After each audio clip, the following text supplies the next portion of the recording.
मंत्री जी, क्या ऐसा काम आपने अभी तक कर लिया जो दर्शक जाने, और आगे अगर आप फिर सांसद बनती हैं, टिकट मिलता है, तो क्या योजनाएं अधूरी रह गई हैं प्रयागराज के लिए, फूलपुर के लिए? क्योंकि ये जो आपका संसदीय क्षेत्र है, ज्यादातर सीटें तो शहरी हैं, प्रयागराज की सीटें हैं, तो ऐसा क्या करने वाली हैं आप और क्या कर चुकी हैं, तो दर्शक जाने। देखिए, मेरा पहला क्वेश्चन था लोकसभा में बेरोजगारी को लेकर के। दूसरा क्वेश्चन हमने डिफेंस कॉरिडोर को जोड़ने के लिए प्रयागराज के लिए किया था, और वो भी आ रहा है, बहुत जल्दी चल रहा है, आप जानते ही हैं। और हमारे किला जो प्रयागराज और गंगा यमुना सरस्वती का तट है, उसको खाली कराने का भी मेरा क्वेश्चन अभी फिर से था कि इसको खोल दिया जाए तो यहाँ ज़्यादा से ज़्यादा पर्यटकों का आना होगा और हमारे प्रयागराज के लिए अच्छा होगा, आय बढ़ेगी।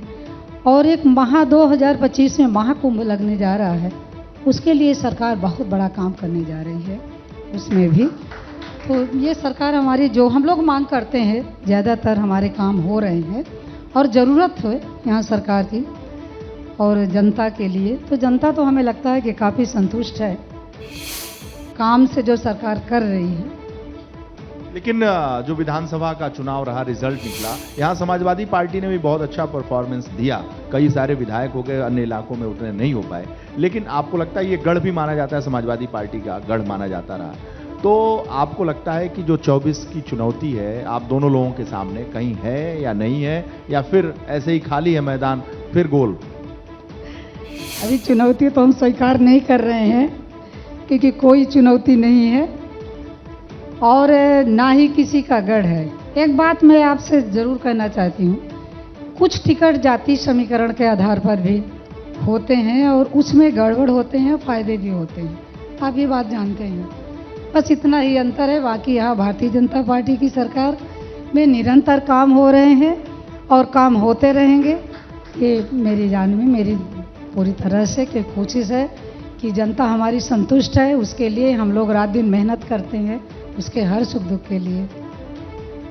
संगमलाल जी, जो आप कह रहे हैं कि गढ़ माना जाता है, तो रामपुर भी गढ़ माना जाता था और आजमगढ़ भी गढ़ माना जाता था। आजमगढ़ में भी उपचुनाव में हम जीते लोकसभा का, और रामपुर में हम लोकसभा और विधानसभा दोनों जीते हैं, जिसको एकदम गढ़ माना जाता था। तो उत्तर प्रदेश में कोई गढ़ नहीं है, उत्तर प्रदेश में योगी जी हैं और योगी जी का बुलडोजर है, गुंडे माफियाओं के ऊपर जो चल रहे हैं, और उत्तर प्रदेश में देश में विकास है, क्योंकि भारतीय जनता पार्टी विकास पर ही विश्वास करती है, और उसी का नतीजा है कि जो गढ़ माना जाता था वहां भारतीय जनता पार्टी का प्रत्याशी चुनाव जीता। उससे ही आप अंदाजा लगा सकते हैं कि क्या गढ़ माना गया है। योगी मोदी के नाम पे इस बार चुनाव लड़ेंगे कि अपने भी कुछ किए हैं? देखिए, हमारे नेता तो योगी जी हैं, मोदी जी हैं, और हम सब कार्यकर्ता हैं। आप जनता के नेता हैं, जहाँ के सांसद हैं वहां उन लोगों के नेता हैं, उनके जनप्रतिनिधि हैं, जहाँ के तो हम केवल मोदी योगी के नाम पे वोट मिलेगा? जहाँ के हम नेता हैं, जहाँ के नेता हैं, हमारी सरकार की प्राथमिकता है उस क्षेत्र का विकास करना, क्षेत्र का बदलाव करना, और जो कार्य सरकार के माध्यम से हो रहा है उसको किया जा रहा है। हम लोग तो जनता के सेवक हैं, निरंतर जनता के बीच में रहते हैं।